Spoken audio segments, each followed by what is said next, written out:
Baik, Assalamualaikum warahmatullahi wabarakatuh anak-anak. Selamat pagi, semoga kalian senantiasa selalu dalam lindungan Tuhan Yang Maha Esa. Anak-anak, kita akan melanjutkan pelajaran bab 2. Kita akan masuk ke sub C, yaitu kemerdekaan beragama dan berkepercayaan di Indonesia. Nah, tanpa lama-lama lagi kita akan memulai pembelajaran. Yang pertama kita akan masuk ke pengertian kemerdekaan beragama dan berkepercayaan. Jadi apa sih yang dimaksud dengan kemerdekaan beragama di Indonesia? Ya, kita bisa lihat lagi masyarakat Indonesia merupakan masyarakat yang beragama. Jadi kita semua masyarakat Indonesia adalah masyarakat yang beragama. Jadi kita hidup berdasarkan agama ya. Masyarakat yang beragama. Kehidupan beragama merupakan bagian yang tidak terpisahkan dari kehidupan seluruh masyarakat Indonesia. Jadi agama itu tidak bisa dipisahkan oleh masyarakat kita ya. Bisa kita lihat dalam kehidupan sehari-hari, contohnya di sekolah. Kita sebelum memulai pembelajaran akan dimulai dengan doa bersama ya. Lalu di masyarakat ya bisa kita lihat banyak sekali kegiatan keagamaan yang dilakukan oleh masyarakat, contohnya pengajian atau contohnya beribadah di gereja setiap hari Minggu dan lain-lain, serta negara. Nah, dalam memimpin negara, dalam menjalankan kehidupan di negara, kita juga berdasarkan nilai-nilai agama ya. Jadi negara kita ini menjalankan suatu fungsinya ini tidak boleh bertentangan dengan agama yang dianut oleh masyarakatnya ya. Lanjut. Kemerdekaan beragama mengandung arti bahwa setiap manusia bebas memilih dan menjalankan ajaran agamanya. Nah, jika kita bisa lihat di sini ya, jadi yang dimaksud dengan kemerdekaan beragama adalah ketika seseorang bebas memilih dan menentukan serta menjalankan ajaran agama yang dia yakini ya. Setiap manusia tidak boleh dipaksa, artinya setiap manusia atau setiap masyarakat atau seseorang itu tidak boleh dipaksa oleh pihak manapun untuk memeluk agama tertentu. Nah, kita kaitkan sekarang dengan kehidupan kita. Apakah agama yang kalian anut saat ini adalah paksaan dari orang lain? Nah, jika tidak, itu artinya kalian sudah memiliki kemerdekaan beragama dan berkepercayaan ya. Atau misalnya kita lihat apakah kalian selama ini dalam kehidupan kalian menjalankan ajaran agama kalian ya. Nah, ketika kalian bebas menjalankan agama yang kalian anut, artinya kita sudah mempunyai kemerdekaan dalam kepercayaan dan beragama, seperti itu. Lanjut, kemerdekaan beragama yang dimaksud bukan berarti seseorang bebas tidak beriman ya. Jadi kebebasan beragama atau kemerdekaan beragama di sini bukan membenarkan orang lain untuk bebas tidak beriman dengan agama manapun ya. Jadi yang dimasukkan kemerdekaan beragama adalah ketika kita bebas memilih serta menjalankan ibadah, bukan bebas untuk tidak beriman, seperti itu ya nak. Lalu memaksakan orang yang sudah beragama untuk mengikuti agama yang dianut.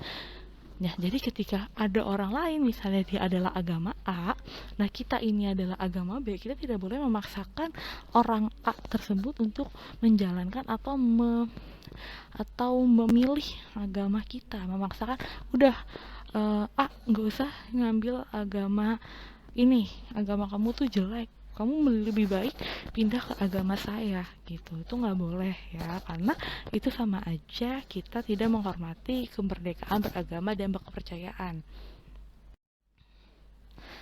Nah, kita sebagai sebuah negara hukum tentunya dalam kehidupan bernegara kita selalu diatur oleh hukum ya, termasuk dengan agama ya. Kemerdekaan beragama dan berkepercayaan di Indonesia dijamin oleh Undang-Undang Dasar Negara Republik Indonesia tahun 1945 pasal 28E ayat 1 dan 2. Jadi kebebasan beragama ya, kebebasan atau kemerdekaan beragama di Indonesia untuk masyarakat ini dilindungi nih oleh Undang-Undang Dasar, terutama di pasal 28E ayat 1 dan 2 yang berbunyi setiap orang bebas memeluk agama dan beribadat menurut agamanya.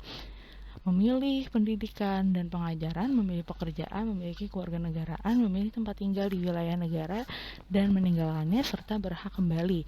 Nah, kita akan fokus ke setiap orang bebas memeluk agama dan beribadat menurut agamanya.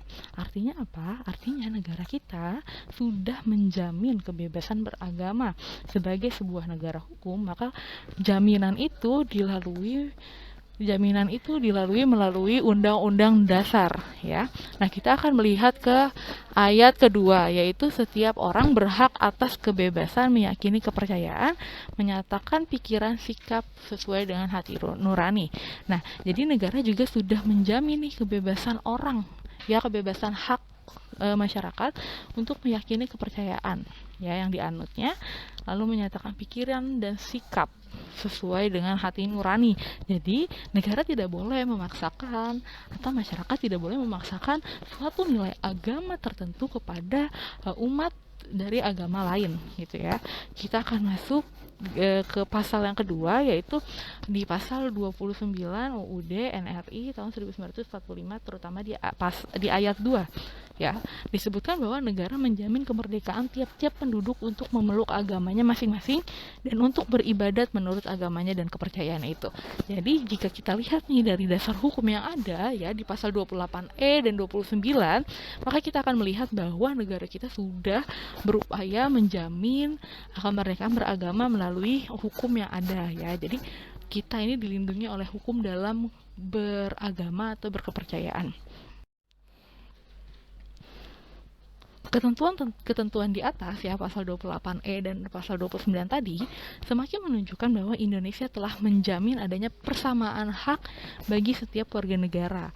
Ya, kenapa? Karena tadi seluruh masyarakat bebas memilih agama yang diyakini, ya. Jadi tidak ada paksaan dari pemerintah, sehingga kita seluruhnya masyarakat ini mempunyai hak bagi setiap warga negara untuk menentukan dan menetapkan pilihan agama yang dia anut, ya, lalu menunaikan ibadah serta segala kegiatan yang berhubungan dengan agama dan kepercayaan masing-masing. Tentunya kebebasan menjalankan ibadah ini, ya, yang sesuai dengan ajaran agama, bukan sesuai dengan pola pikir yang ada, misalnya ajaran sesat, gitu ya, yang misalnya sangat bertentangan dengan nilai agama, itu tentu saja tidak boleh, ya, seperti itu. Lanjut, untuk mewujudkan ketentuan tersebut diperlukan hal-hal berikut. Yang pertama, adanya pengakuan yang sama oleh pemerintah terhadap agama-agama yang dipeluk oleh warga negara.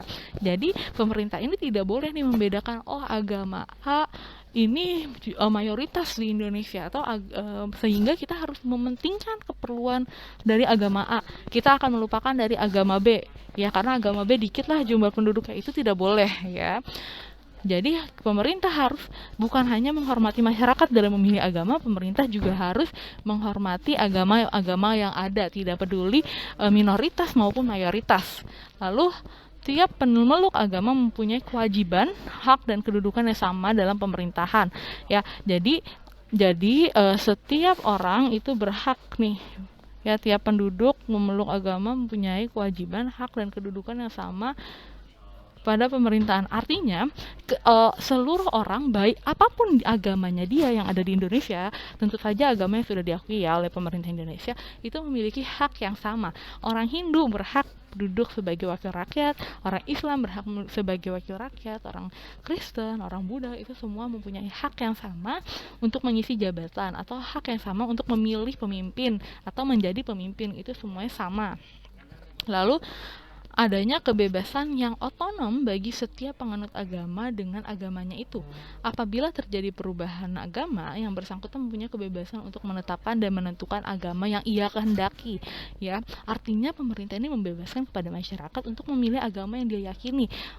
Nah, saat seseorang merasa agama yang selama ini dia anut tidak sesuai, atau dia mulai meragukan, ya, ketika dia memilih agama lain, maka itu diperbolehkan oleh negara, ya. Karena apa? Karena kita mempunyai kebebasan atau kemerdekaan dalam menentukan agama yang kita yakini, ya. Lalu adanya kebebasan yang otonom bagi tiap golongan umat beragama serta serta perlindungan hukum dalam pelaksanaan kegiatan peribadatan dan kegiatan keagamaan lainnya yang berhubungan dengan eksistensi agama masing-masing. Artinya pemerintah ini harus menjamin bahwa seluruh agama bisa menjalankan kegiatan agamanya sesuai dengan apa yang dianjurkan oleh agamanya. Contohnya pemerintah wajib melindungi jika ada pengajian gitu, asalkan ada izinnya. Lalu ada seperti hari Minggu orang Kristen itu ke gereja gitu, itu adalah juga dijamin kemerdekaannya oleh negara. Lanjut, kita akan membangun kerukunan umat beragama. Ya, kerukunan umat beragama merupakan sikap mental beragama ya dalam mewujudkan kehidupan yang serasi, tidak membedakan pangkat, kedudukan sosial, tingkat kekayaan. Kerukunan umat beragama dimaksud agar terbina dan terpelihara hubungan baik dalam pergaulan antar warga negara yang seagama maupun yang berlainan agama ya. Jadi ini kita nih sudah diberikan kebebasan oleh pemerintah dalam menentukan agama yang kita yakini. Nah, apa sih tugas dan kewajiban kita? Yaitu salah satunya adalah menjaga kerukunan umat beragama ya. Seperti kita tahu di Indonesia ada 6 agama. Nah, ini adalah sebuah kewajiban dari seluruh umat beragama ini menjaga persatuan ya melalui perbedaan agama yang tadi. Ya, agar tercipta tuh sebuah kondisi yang serasi, tidak membedakan dan lain-lainnya. Nah, di negara kita mengenal konsep kerukunan umat beragama. Yang pertama adalah kerukunan internal umat seagama. Artinya adalah ini orang-orang yang sama agamanya, satu agamanya ya. Sesama umat beragama seagama tidak diperkenankan untuk saling bermusuhan. Ya, jadi kalian nih tidak boleh nih bermusuhan dengan teman kalian yang seagama sama kalian. Untuk di tri yang pertama ya. Lalu jadi nggak boleh saling menghina, saling menjatuhkan, tetapi harus mengembangkan sikap saling menghargai, menghormati, dan toleransi. Jadi kalian ini nggak hanya harus toleransi dengan umat yang berbeda agama, tapi kalian diutamakan dulu nih yang toleransi dengan umat yang satu agama dengan kalian. Ya, karena apa? Ketika kalian sudah bisa saling menghormati dengan umat yang satu agama dengan kalian, maka akan mudah nih untuk mewujudkan kerukunan antar umat berbeda agama. Ya, yaitu cara atau sarana untuk mempersatukan dan mempererat hubungan antar orang-orang yang tidak seagama. Ya, dalam proses pergaulan di masyarakat. Ya, tapi tujuannya itu bukan untuk mencampur adukan ajaran agama kita nih ya, kita hanya untuk toleransi, untuk saling menghormati agama masing-masing gitu. Nah, ketika internal umat seagama sudah baik, lalu di berbeda agama juga sudah baik, maka akan mudah nih untuk terciptanya di poin nomor 3, yaitu kerukunan antar umat beragama dengan pemerintah ya. Nah, dalam hidup beragama, masyarakat tidak terlepas dari adanya aturan pemerintah setempat yang mengatur tentang kehidupan bermasyarakat. Ya, jadi masyarakat ini atau umat beragama ini bukan hanya menaati aturan dalam agamanya masing-masing, tapi juga ada faktor hukum pemerintah ya, karena kita hidup di sebuah negara hukum ya. Maka masyarakat selain menghormati ajaran atau mentaati hukum yang ada di agamanya, masyarakat juga wajib menghormati hukum yang ada di pemerintah, seperti itu.